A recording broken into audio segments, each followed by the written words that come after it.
കുടിക്കാൻ ഒരു തുള്ളി പോലും വെള്ളം കിട്ടാതെ വലയുകയാണ് തലസ്ഥാന നഗരിയിലെ ജനങ്ങൾ. ഇപ്പോഴും പ്രശ്നങ്ങൾ അവസാനിച്ചിട്ടില്ല. പലയിടങ്ങളിലേക്കും ഇപ്പോഴും കുടിവെള്ളം എത്തിക്കാൻ കഴിഞ്ഞിട്ടില്ല. നഗരസഭയുടെ 45 വാർഡുകളിലാണ് ഈ പ്രതിസന്ധി അനുഭവപ്പെടുന്നത്. ഇപ്പോൾ നമുക്ക് കിട്ടുന്ന വിവരം അനുസരിച്ച് ഒരുപക്ഷെ 7 മണിയാകുമ്പോഴേക്കും ഈ പ്രശ്നം പരിഹരിക്കാൻ കഴിയും എന്നറിയുന്നു. ഏതായാലും ഇന്ന് രാവിലെയും മന്ത്രി റോഷി അഗസ്റ്റിൻ നൽകിയ ഉറപ്പ് വൈകിട്ട് 4 മണിയോടുകൂടി പമ്പിംഗ് പുനരാരംഭിക്കും എന്നുള്ളതാണ്.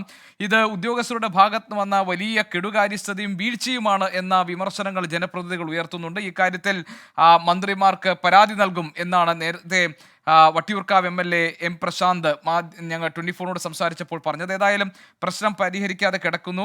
ഷഫീദ് റാവുത്തർ ഞങ്ങളുടെ പ്രതിനിധി ഇപ്പോൾ നമ്മളോടൊപ്പം ചേരുന്നുണ്ട് ജഗതിയിൽ. അവിടെയാണ് ഇപ്പോൾ അറ്റകുറ്റപ്പണികൾ നടക്കുന്നത്. അവിടെ നിന്നും ഷഫീദ് നമുക്ക് വിവരങ്ങൾ നൽകും. ഷഫീദ്, എന്താണ് എപ്പോൾ ഈ ജലവിതരണം പുനഃസ്ഥാപിക്കാൻ കഴിയും എന്നാണ് ഇപ്പോൾ ഒടുവിൽ പറയുന്നത്?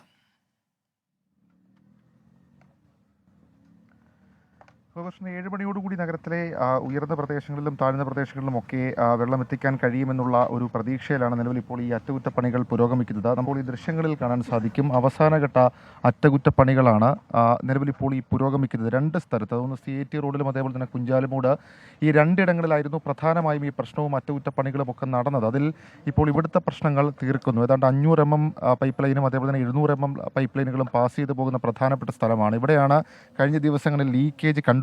ഇപ്പോൾ നമുക്ക് ആ ദൃശ്യങ്ങളിൽ കാണാൻ സാധിക്കുന്നത് പോലെ ഇനി അവശേഷിക്കുന്ന ഒരേ ഒരു പണി അത് ആ 2 വാൽവ് അത് ജോയിന്റ് ചെയ്യുക എന്നുള്ളത് മാത്രമാണ്. ഇവിടെ ഈ ലീക്കേജ് ഉണ്ടായതിനെ തുടർന്നാണ് 2 ദിവസം കൂടി അധികം ഈ കുടിവെള്ള പ്രതിസന്ധി തിരുവനന്തപുരം നഗരത്തിൽ ഉണ്ടായത്. നമുക്ക് ആ ദൃശ്യങ്ങളിൽ കാണാൻ സാധിക്കും. ഈ പൈപ്പ് ലൈനുകൾക്ക് മുകളിൽ മണ്ണ് മൂടുന്നു. അതിനുശേഷം ആ 2 ഈ വാൽവ് അതൊന്ന് ക്ലോസ് ചെയ്താൽ ഉടൻ തന്നെ അരുവിക്കരയിൽ പമ്പിംഗ് ആരംഭിച്ചുകൊണ്ട് ഇവിടേക്ക് കൂടുതലായി വെള്ളം എത്തിക്കാം. ആദ്യഘട്ടത്തിൽ പ്രഷർ ലീക്കേജും അതേപോലെ തന്നെ ക്ലീനിങ് പർപ്പസുകളുമായിരിക്കും നടക്കുക എന്നുള്ള വിവരം കൂടി ഈ ഘട്ടത്തിൽ ലഭിക്കുന്നുണ്ട്. ഏതായാലും മേയർ ആര്യ രാജേന്ദ്രൻ ഉൾപ്പെടെയുള്ള ആളുകൾ ഇവിടേക്ക് എത്തി ഇന്ന് രാവിലെ മുതൽ തന്നെ ഇക്കാര്യങ്ങൾ നേരിട്ട് വിലയിരുത്തുന്നുണ്ട്. നമുക്ക് ഈ ഒരു ഇത് പൂർത്തിയാക്കി കഴിഞ്ഞാൽ അവശേഷിക്കുന്നത് ഏതാണ്ട് 1.5 മണിക്കൂർ സമയമാണ്. 1.5 മണിക്കൂറിൽ നമുക്ക് ഈ വെള്ളം അരുവിക്കരയിൽ നിന്ന് 1.5 മണിക്കൂറിനുള്ള സമയത്തിൽ പമ്പ് ചെയ്ത് ആരംഭിച്ചാൽ പോലും 1.5 മണിക്കൂർ സമയം വേണം നഗരത്തിലേക്ക് എത്താൻ, ഈ പ്രദേശത്തേക്ക് എത്താൻ. അവിടെ ഈ പ്രഷർ ലീക്കേജും അതേപോലെ തന്നെ ഫൈനൽ ചെക്കിംഗ് അടക്കമുള്ള കാര്യങ്ങൾ നടക്കണം. ഏതായാലും 4 ദിവസം 5 മാറും എന്നുള്ള മുന്നറിയിപ്പിൽ തുടങ്ങിയിട്ടുള്ളതായിരുന്നു ഈ നിർമ്മാണ പ്രവർത്തികൾ. അങ്ങനെ അത് ഒടുവിൽ ഇത് എത്തി നിൽക്കുന്നത് ഏതാണ്ട് 4 ദിവസത്തോളം സമയമെടുത്തു എന്നുള്ളതും ഏറ്റവും പ്രധാനപ്പെട്ട കാര്യം. നമുക്ക് ഗോപകൃഷ്ണത്തിൽ ചൂണ്ടിക്കാണിക്കാനുള്ള ഏറ്റവും പ്രധാനപ്പെട്ട കാര്യം, അല്പസമയം മുൻപ് മേയർ ആര്യ രാജേന്ദ്രൻ ഉൾപ്പെടെയുള്ള ആളുകൾ നമ്മളോട് പങ്കുവച്ചൊരു വിവരമുണ്ട്. അതായത് ഈ മുന്നറിയിപ്പുകളില്ലാതെ വാട്ടർ അതോറിറ്റിയുടെ ചില പണികൾ അത് കഴിഞ്ഞ കുറച്ച് നാളുകളായി തിരുവനന്തപുരം നഗരത്തിൽ വലിയ പ്രശ്നമുണ്ടാക്കിയതാണ്.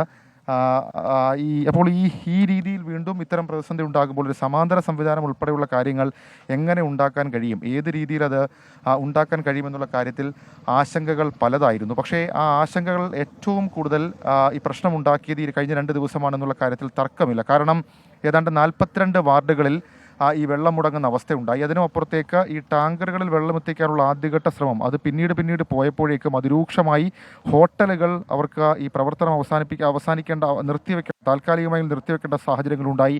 ആളുകൾ ബന്ധുവീടുകളിലേക്കൊക്കെ താമസിക്കാൻ പോകുന്ന സാഹചര്യമുണ്ടായി. അങ്ങനെ ആ രീതിയിൽ കാര്യങ്ങൾ പോകുന്നൊരവസ്ഥയിലേക്ക് എത്തി. ഏതായാലും ഇത് സർക്കാരിൻ്റെ ശ്രദ്ധയിൽ അല്ലെങ്കിൽ മന്ത്രിമാരുടെ ശ്രദ്ധയിലൊക്കെ ഇത് പെട്ടിട്ടുണ്ട്.